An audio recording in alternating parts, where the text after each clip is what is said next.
시편 37편 22절에서 31절 말씀. 의인의 복. 주의 복을 받은 자들은 땅을 차지하고 주의 저주를 받은 자들은 끊어지리로다. 여호와께서 사람의 걸음을 정하시고 그의 길을 기뻐하시나니 그는 넘어지나 아주 엎드러지지 아니함은 여호와께서 그의 손으로 붙드심이로다. 내가 어려서부터 늙기까지 의인이 버림을 당하거나 그의 자손이 걸식함을 보지 못하였도다. 그는 종일토록 은혜를 베풀고 꾸어주니 그의 자손이 복을 받는도다. 악에서 떠나 선을 행하라. 그리하면 영원히 살리니. 여호와께서 정의를 사랑하시고 그의 성도를 버리지 아니하심이로다. 그들은 영원히 보호를 받으나 악인의 자손은 끊어지리로다. 의인이 땅을 차지하며 거기서 영원히 살리로다. 의인의 입은 지혜로우며 그의 혀는 정의를 말하며 그의 마음에는 하나님의 법이 있으니 그의 걸음은 실족함이 없으리로다. 아멘. 한국의 모든 성도들의 삶이 의인의 삶이 되기를, 하나님께 의인으로 인정받는 그런 삶이 되시기를 간절히 바랍니다. 의인은 하나님과의 바른 관계를 가지고 살아가는 사람이라고 할 수 있습니다.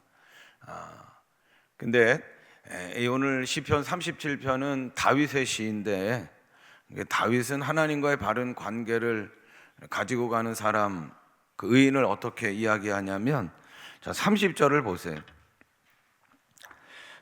같이 읽어요. 시작. 의인의 입은 지혜로우며 그의 혀는 정의를 말하며. 그리고 31절 읽어요. 그의 마음에는 하나님의 법이 있으니 그의 걸음은 실족함이 없으리로다. 그러니까 그의 마음에 하나님의 법이 있다는 건 하나님 말씀이 있다는 거예요. 그러니까 디모데후서 3장 16절부터 17절, 우리 교회 2025년도 이제 표 성구 성전 그 구절의 말씀인데, 제단 기둥에도 딱 이렇게 새겨져 있잖아요. 자, 같이 읽어요. 모든 성경은 하나님의 감동으로 된 것으로 교훈과 책망과 바르게 함과 의로 교육하기에 유익하니 이는 하나님의 사람으로 온전하게 하며 모든 선한 일을 행할 능력을 갖추게 하려 함이라. 하나님의 법, 하나님의 말씀은 하나님의 감동으로 된 것으로 의의 교육에 의로 교육하게 유익하고 하나님의 사람으로 온전하게 세워가는 거야. 할렐루야. 의인이라는 건 한번 따라합니다. 마음에 하나님의 말씀을 두어 마음에서 나오는 말이 정직하고 혀가 지혜로운 자. 의인이 뭐라고요? 마음에 하나님의 말씀을 두어 마음에서 나오는 말이 정직하고 혀가 지혜로운 사람, 이 사람이 의인이라는 거예요. 여러분들, 여러분들 마음에 하나님의 법을 하나님 말씀으로 가득해요? 하나님의 말씀을 여러분들 마음에 두셨어요? 그리고 그 마음에서 나오는 말이 정직하고 혀가 지혜로우셔요? 이제 의인의 삶이라는 거예요. 그런데 이런 의인에게 주시는, 주께서 주시는 복이 있어요. 우리 오고의 모든 성도들 하나님 보시기에 의롭다, 의로운 삶이라고 인정받으시기를 바라고, 그러려면 어떻게 해야 돼? 마음에 하나님 말씀을 두어 마음에서 나오는 말이 정직하고 혀가 지혜로워야 돼. 인정을 받으셔서 오늘 의인에게 주시는 복을 받아 누리는 우리 모두가 되기를 간절히 원합니다. 23절 같이 읽어요. 여호와께서 사람의 걸음을 정하시고 그의 길을 기뻐하시나니. 걸음을 정하시는 복을 의인에게 하나님께서 주신다는 거예요. 정하신다는 것은 이루신다는 건데, 걸음을 정확하게 계획을 세워서 이끄시고 인도하시고 이루신다. 그게 정하신다는 거예요. 대충대충이 아니에요. 그냥이 아니에요. 그냥 네 멋대로 살아. 그게 아니에요. 우연이 아니고 운명이 아니고 의인의 걸음을 철저하게 계획하시고 걸음을 그 계획대로 그 뜻대로 하나님께서 이끌어 가시는 거예요. 그랬더니 하나님 보시기에 기뻐하시는 걸음이 되는 줄로 믿습니다. 우리의 삶의 현장이 혼탁합니다. 하루에도 무슨 일이 어떤 일이 몇 번이고 일어날지를 도대체 모르는 그런 세상을 우리가 살아가요. 그런데 주님은 우리의 걸음을 그럼에도 불구하고 흔들림 없이 주의 뜻대로 주의 계획대로 이끌어 가신다는 거예요. 그러니까 걸음을 정하시고 인도하시고 하나님 보시기에 기뻐하시는 삶을 산 대표적인 사람은 요셉이에요. 요셉. 요셉을 향한 하나님의 뜻이, 하나님의 계획이 무엇인가 하나님께서 꿈을 통해서 요셉에게 보여주셨어요. 내가 너를 향한 계획과 뜻이 이거야 하고 꿈으로 요셉에게 보여주셨어요. 근데 요셉은 그 꿈 때문에 수도 없이 어려움을 당해, 고난을 당해. 그럼에도 불구하고 주님께서는 요셉에게 정하시고 그리고 계획하신 그 일을 뜻대로 계획대로 인도하시고 요셉은 꿈을 이루는 복을 받게 된 줄로 믿습니다. 근데 중요한 게 뭐냐면 걸음마다 주님의 정하심에 인도하심을 받으려면 어떻게 되느냐? 하나님과의 바른 관계가 있어요. 의인의 삶이 돼야 돼. 요셉이 의로운 삶을 살았던 거죠. 여러분, 야곱은 장자가 아니에요. 그 장자의 복, 하나님께 주시는 장자의 복은 장자가 받는 거예요. 장손이 받는 거예요. 처자들이 받는 거예요. 야곱은 장손이 아니에요. 형 에서가 있어요. 에서가 장손이에요. 당연히 장자의 복, 하나님께 주시는 복은 에서가 받아야 돼. 그럼에도 불구하고 야곱이 그 복을 받아요. 왜냐하면 에서는 그 마음에 안중에도 하나님이 없기 때문에 그러는 거예요. 우리가 알기로는 야곱은 장깨투성이 인생, 꾀부리는 인생. 근데 그 장깨 부렸던 야곱의 인생이 어디서 바뀌느냐 하면 야복 강가에서 바뀌어요. 장깨를 부리면서 고향을 떠나 살았지만 그래도 아무튼 이야기가 많지만 사연이 많지만 그래도 얻을 거 다 얻어가지고 고향 땅으로 돌아오는 거예요. 장깨가 그동안 야곱에게는 다 통했어요. 그런데 야복 강가에 오니까 형 에서가 야곱 너 건너기만 해라. 너 복수하겠다고, 죽이겠다고. 그래서 야곱이 가지고 있는 장깨를 다 동원해. 그런데도 불구하고 형 에서는 마음이 풀리질 않아. 꾀를 다 부리다가 혼자 남은 야곱은 야복강에서 하나님과 씨름합니다. 밤새도록 하나님하고 씨름하고 야곱이 하나님 놓는 게 아니야. 하나님 이제 가야 돼. 놔줘. 그래도 놓질 않아요. 그때 하나님께서는 야곱에게 한 말씀 하십니다. 이제부터는 너의 이름을 야곱이라 하지 말고 따라합니다. 이스라엘이라 하라. 너의 이름을 야곱이 아니야. 이제 이스라엘이야. 이거 뭐냐면 이제 이스라엘의 복, 에서가 받아야 될 장자의 복이 너의 복이라 이거예요. 장자의 복이 너에게 있다. 야곱이지만 형이 있었지만 그 복이 너에게 있다고 하는 하나님의 선언인 거예요. 에서는 강합니다. 특별합니다. 재능도 많습니다. 모든 사람들이 어떻게 보면 남자들도 부러워할 만한 그런 특기가 있었던 사람이에요. 근데 문제는 뭐냐?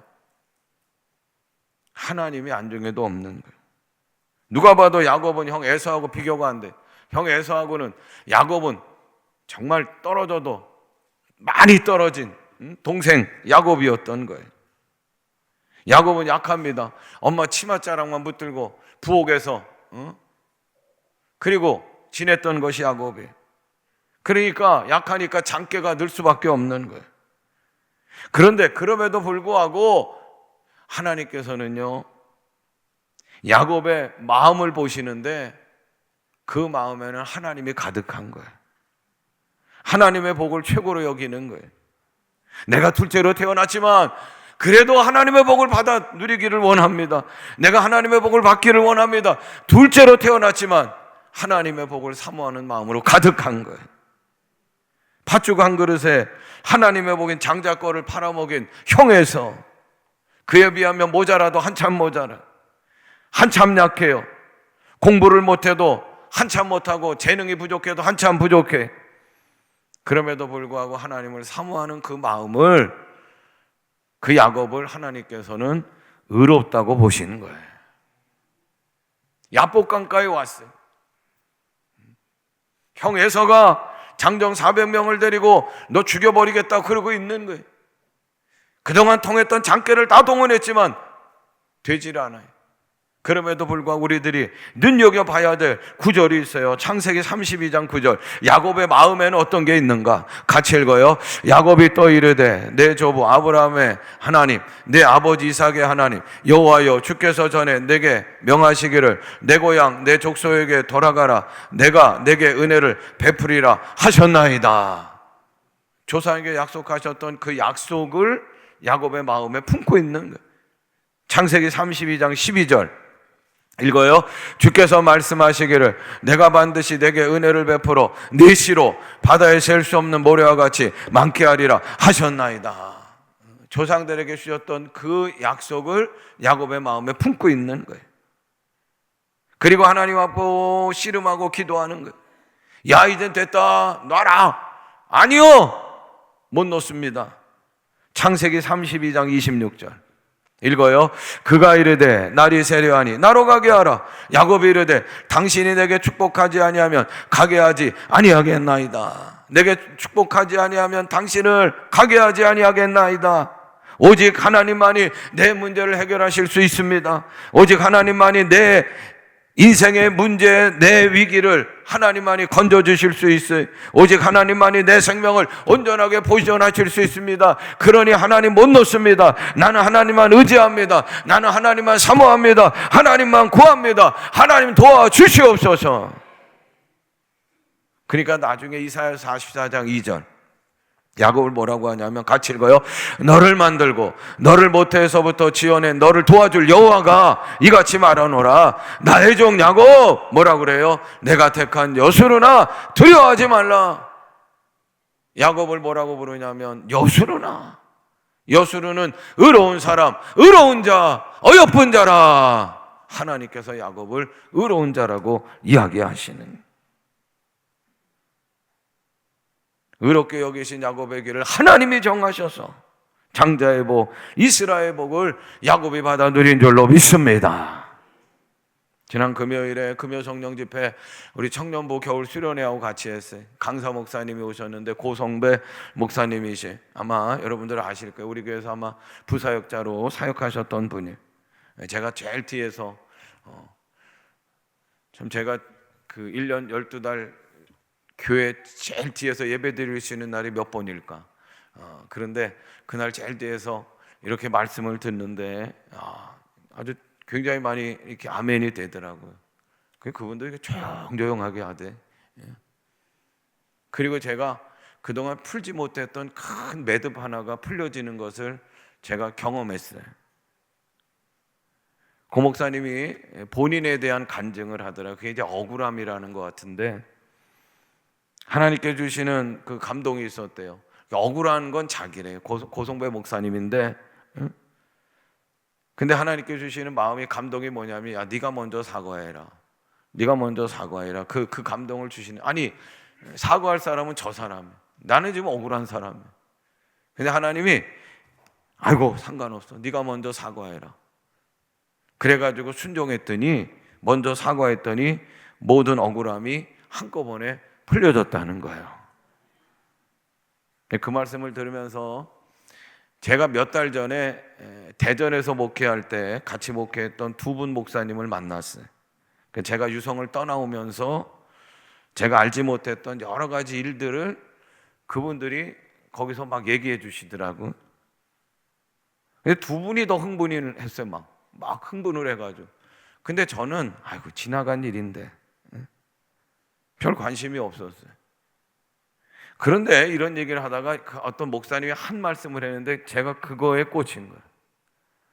거기에 올무로 그냥 확 사로잡혀가지고 제가 몇 달 동안 고백하기에는 그거에서 벗어나오질 못했어요. 헤어나오질 못했어요. 그 얘기가 뭐냐면 신목사가 어리석었다. 그냥 그분이 얘기했던 그대로 전하면 다 짜놓은 판에 신목사가 걸려드는 거야. 신목사가 어리석었어. 옆에 있던 목사님이 막 입을 막더라고. 그 목사님 무슨 얘기하는 거냐고. 근데 뭐 제가 무슨 일이나 뭐 어떤 얘기들 이런 거는 귀에 하나도 안 들어왔는데, 제가 저를 주체할 수 없을 만큼 막 올무가 돼서 막 헤매게 했던 것이 뭐냐면 신목사가 어리석었다는 거예요. 그걸 제가 용납이 안 되더라고요. 화가 나서 못 참겠는 거예요. 그렇다고 이걸 뭐 대놓고 뭐 제가 어떻게 할 수는 없는 거고, 우리 딸이 아침에 일어나가지고 아빠 무슨 일이 있어요? 왜? 그랬더니 간밤에 갑자기 깜짝 놀라서 딸이 깼는데 아빠가 뭐라고 소리를 막 지르더래요. 그리고 막 거리를 다닐 때 제가 엄청나게 욕을 막 했나 봐. 거의 막 미친 듯이 그렇게 막 꽂히면 그거에 그 올무에 빠져버리면. 근데 금요 집회 때 고성배 목사님 간증 듣는데 제 마음에 이 큰 매듭 하나가 풀리더라고요. 그리고 오늘 본문 말씀이 선명하게 와닿는데, 그래, 하나님께서는 나를 어리석게 하셨구나. 그리고 내 걸음을 정확하게 인도하셨구나. 할렐루야. 그리고 하나님은 기뻐하시는 거야.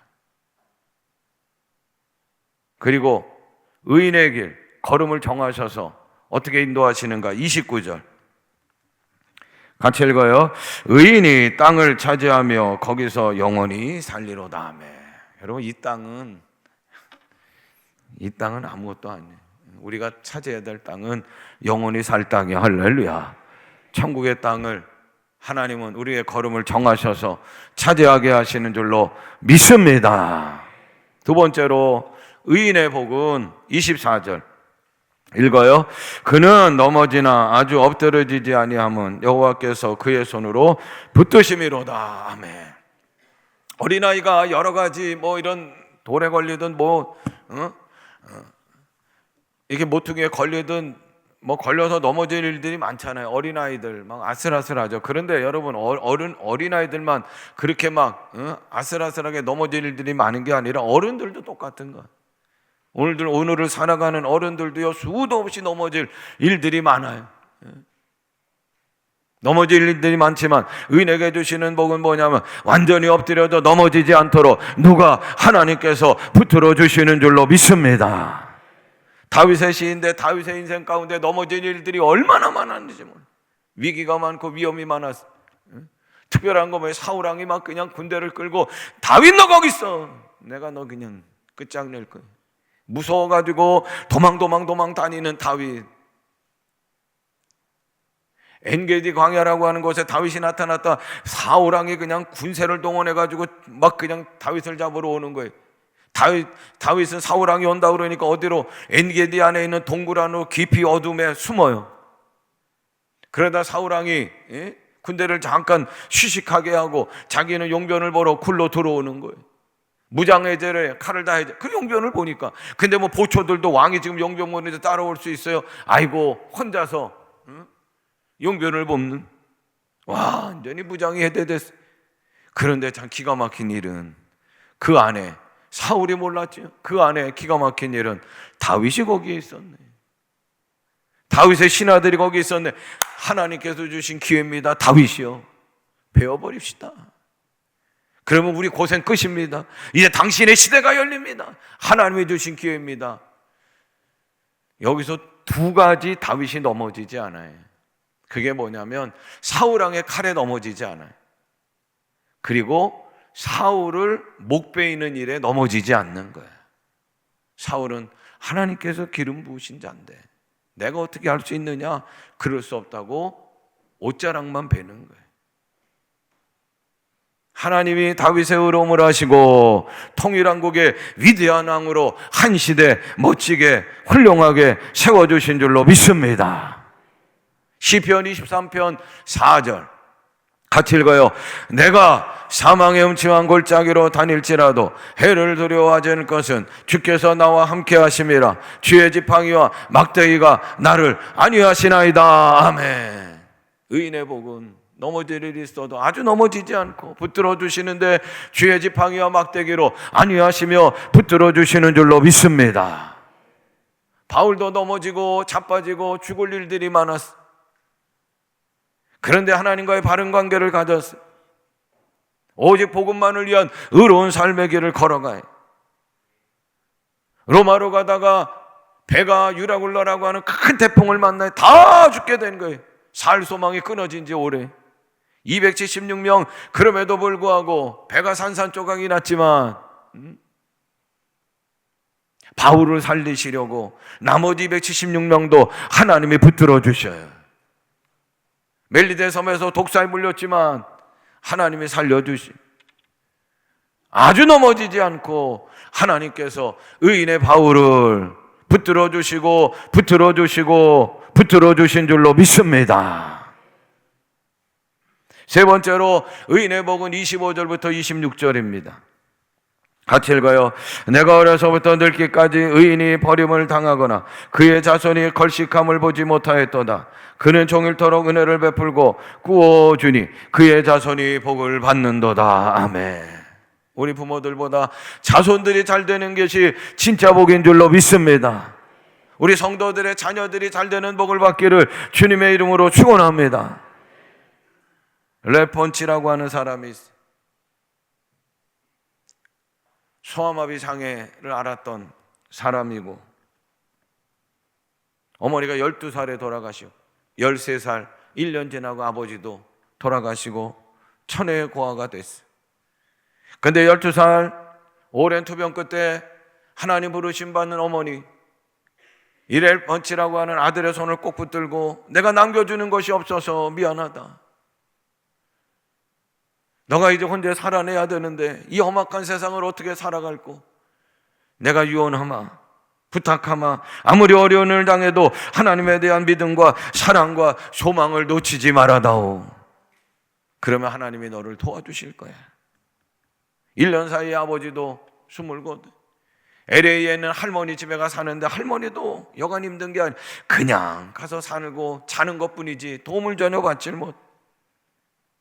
학교도 몇 번이고 중단될 위기에 처해 있고 굳은 일마다 하며 일해요. 밤늦게까지 일하고 인종차별이 또 더군다나 소아마비라서 너무너무 차별도 극심해.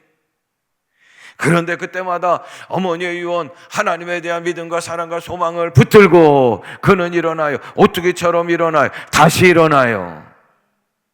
그가 누구냐면 유엔에 진출해가지고 큰 공헌을 했는데 사진 있죠? 랄번치라고 하는 흑인으로 최초의 노벨 평화상을 받는 저 사람이 되는 거예요. 가정의 복은 우연히 이루어지는 게 아니에요.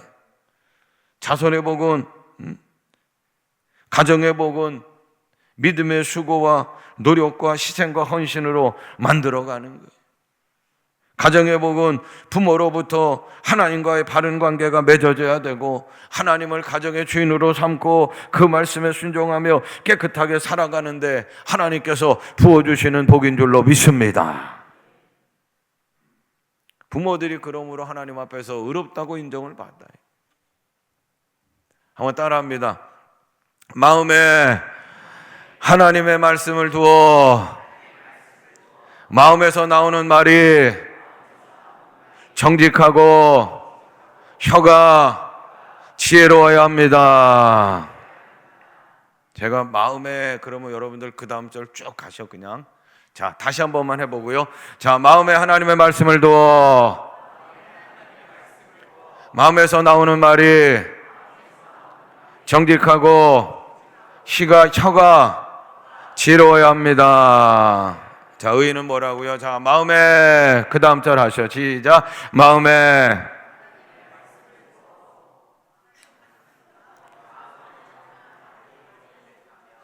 아멘. 다시 한번 해요. 마음에 하나님 말씀을 두어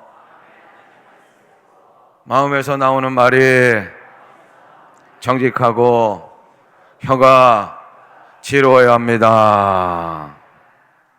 부모들부터가 그래야 돼.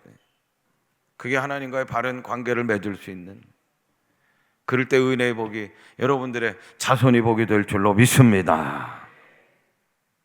아니, 엄밀히 말하면 의인이 어디 있어요?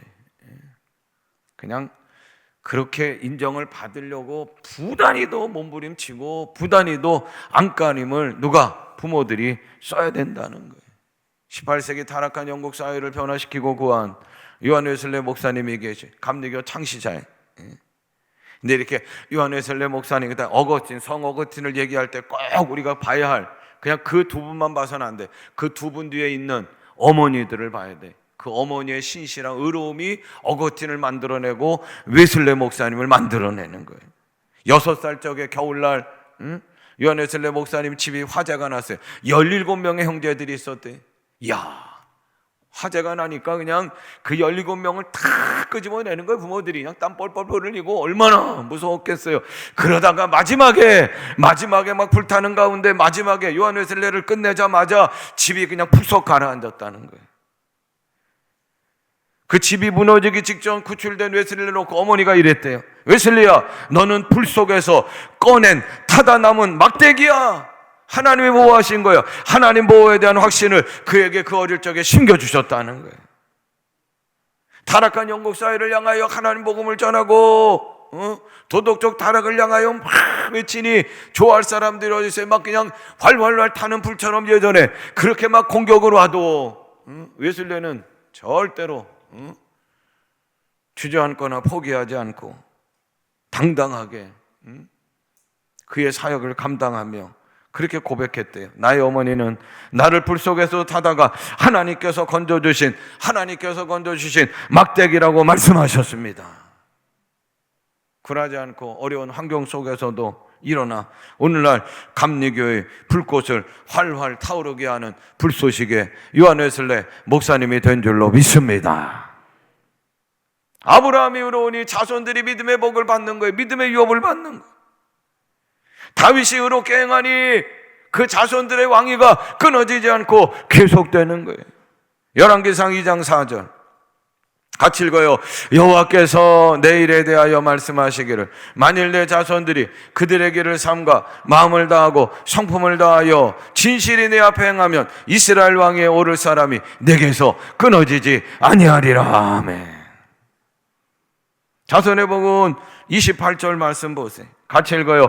여호와께서 정의를 사랑하시고 그의 성도를 버리지 아니하심이로다. 그들은 영원히 보호를 받으나 악인의 자손은 끊어지리로다. 아멘. 하나님은 그의 자손들을 버리지 않아요. 끊이지 않으시지만 악인의 자손은 끊으시리로다. 28절. 자, 25절 말씀 다시 읽으시다. 내가 어려서부터 늙기까지 의인의 버림을 당하였거나 그의 자손이 걸식함을 보지 못하리로다. 의인의 자손은 걸식함을 보지 않는 거예요. 26절 그는 종일토록 은혜를 베풀고 구워주니 그의 자손이 복을 받는도다. 자손이 걸식함을 보지 않고 끄지 않고 구워주는 복을 받게 되는 줄로 믿습니다. 그리고 마태복음 1장 1절 아브라함과 다윗의 자손 예수 그리스도의 계보라. 아브라함과 다윗의 자손의 복, 예수 그리스도의 복을 받아 누리게 되는 줄로 믿습니다. 지금 우리들보다 자손들이 잘 되어야 될 줄로 믿습니다. 부모들이여 주님과 바른 관계인가? 내가 하나님 앞에서 의롭다 하는 삶을 살아가고 있는가? 교회도 의로워져야 돼. 참으로 하나님 앞에서 두렵고 떨림이 있어야 돼. 나라도 의로워져야 돼. 하나님을 경외하는 나라가 되어야 될 줄로 믿습니다. 오교회 성도들이여 의인의 길을 걸어가시기를 바래. 마음에 하나님의 말씀을 두어 마음에서 나오는 말이 정직하고 혀가 지혜로운 여러분들이 되시기를 바래. 하나님과의 바른 관계의 삶을 살아갈 수 있기를 바랍니다. 그래서 주께서 의인에게 주시는 복을 받아 누리는 우리 모두가 되기를 주님의 이름으로 축원합니다. 우리 찬양팀 나오시. 다 일어서시. 옆에 계신 분들하고 그렇게 인사하셔요. 은혜 복을 받아 누리세요. 은혜 복을 받아 누리세요.